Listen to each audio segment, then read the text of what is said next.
So you pick up an ancient text, maybe for guidance or just for a little bit of wisdom, but are we actually getting it right?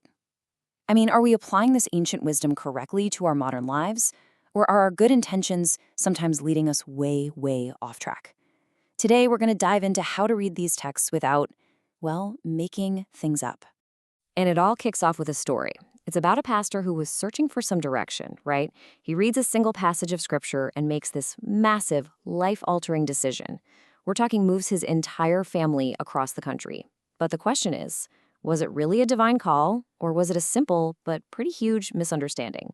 And this was the verse. That's it. Go up into the mountains. Now imagine you're this pastor in Alabama.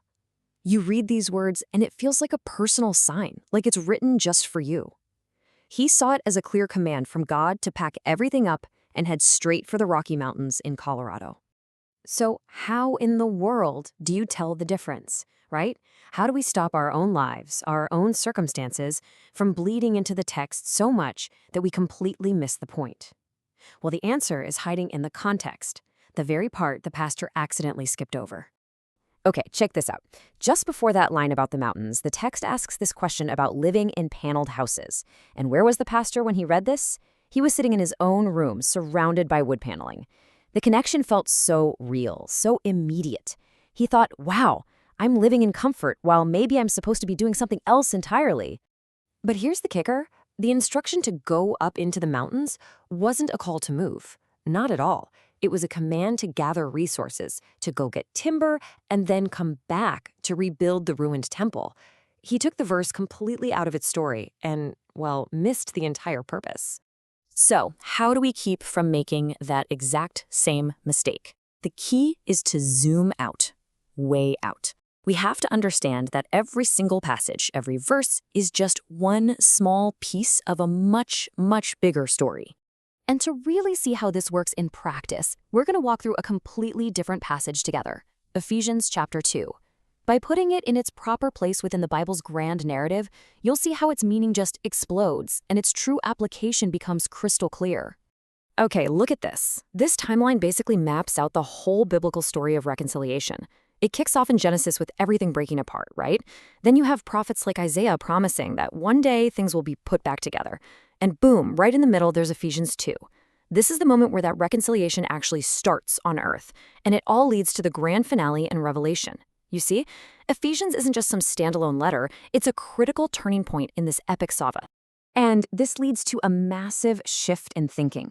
The temple that's being talked about in Ephesians isn't made of wood and stone like the one back in Haggai's day.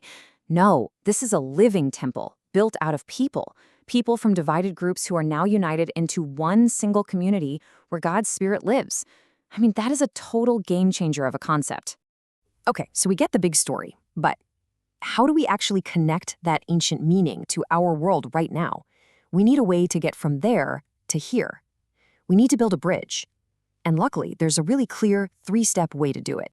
And here is a super simple but really powerful 3-step method. Step 1. Do the work our pastor friend didn't. Understand the original context. What was happening back then? Who was this actually for? Step 2. Pull out the timeless truth, the universal principle that's hiding underneath the specific situation. And finally, step 3, take that big universal idea and apply it to your life, right here, right now.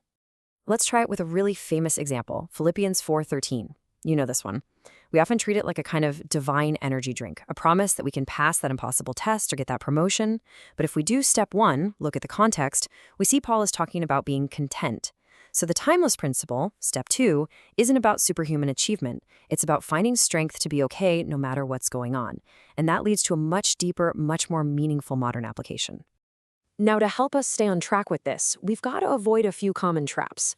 First, and this is the big one, don't ignore the context. We saw what happened there.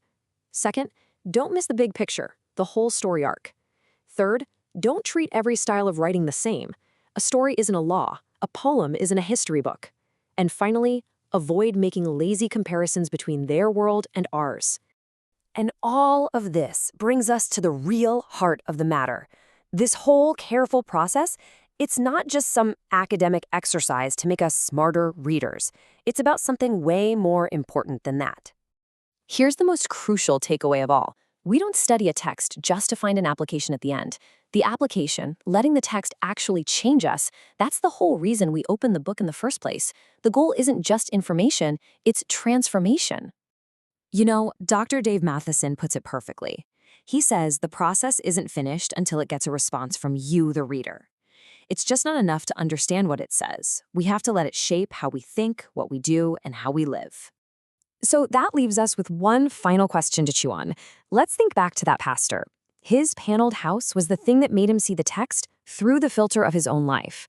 So we have to ask ourselves, what are our paneled houses?